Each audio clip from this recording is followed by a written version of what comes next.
So I wanted to jump on and share with you how my classes are going to be changing a little bit from September.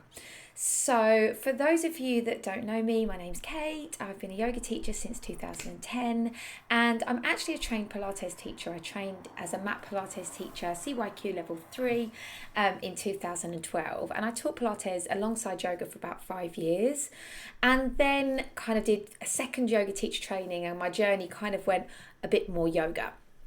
But recently I have been struggling with low back pain, and I've had many different tests and I've tried many things and nothing has really been touching it. And I had some inspiration from 2 friends in 2 days to get back into my Pilates again. And as soon as I started doing Pilates, my back felt better. And it's inspired me to do another teacher training. So I'm currently kind of midway through a second teacher training. And I'm going to be weaving Pilates into my yoga classes and rebranding my classes. So my classes will be called Yoga Pilates Fusion classes. Now, for you guys that come to my classes, the classes are not going to change that much. Okay, so the start of the classes will be breathwork, it'll be meditation, the classes will be themed, then we'll move into a flow. If that's the theme of the class, sometimes it'll be more of a yin, depending on what the theme is and how we're working that week. And then I'll be integrating elements of Pilates into that class, so it seamlessly fits into the class. And it might be more at the start to mobilize the different areas of the spine and connect to the core. It might be in the middle of the class, or it might be towards the end of the class that we will focus.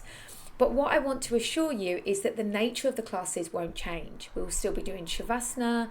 There'll still be a beautiful connection to our mindfulness, to our spirit, to our breath.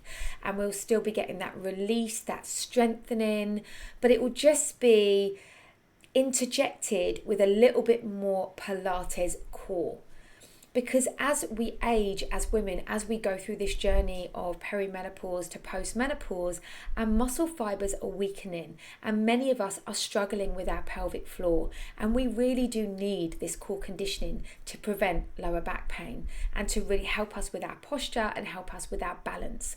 So we won't be losing any of the elements of the yoga, we'll be gaining the elements of the Pilates in this new class. So I just wanted to let you know that, and let you know that when you see this rebrand, it doesn't mean that the classes are going to be changing. The classes will still have the same essence, the same flavor.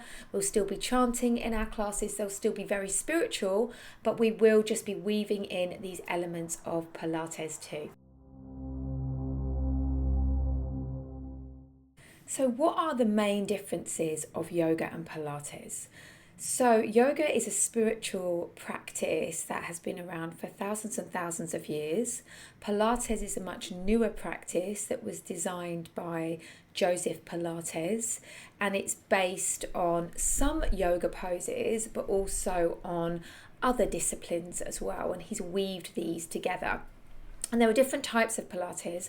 There's mat Pilates, which is what I'm trained in. There's also other types of Pilates that use machinery and props. So both practices, both yoga and Pilates, focus on mindfulness, focus on breathing, on concentration, on flexibility, on stability, on balance, and on our overall well-being. So they are similar in that way. However, they are also quite different. So the way that we breathe in Pilates is different.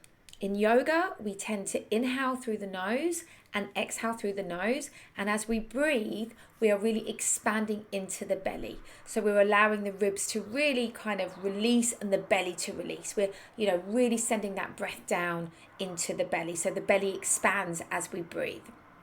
In Pilates, we breathe slightly differently. We breathe in through the nose and we breathe out through the mouth on exertion. And we work on stabilizing the core. So we work on engaging the pelvic floor and drawing the navel slightly back to the spine. So we really work on all of the layers of the abdominal muscles, and we keep this core stabilization, and the breathing is really up into the ribs and the diaphragm. So it's a different type of breathing that does take a little bit of time to get used to. So whilst we practice yoga, we're really focusing on this letting go and this surrender. Whereas with Pilates, we're very much focusing on a slight contraction of the core muscles. So it's not necessarily that kind of expansion, it's more about drawing in and containing these muscles, which many of us do need.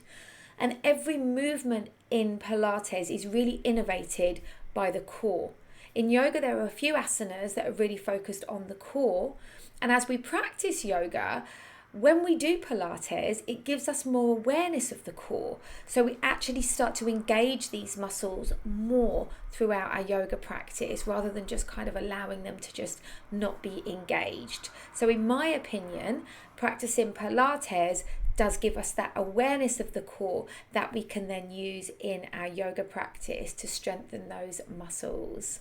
Thank you for watching today, and I'm excited to share this kind of new flavour of class with you and get your feedback too. So do reach out to me if you want to come try a class, or if you've got any questions about anything that I have shared today. Thank you.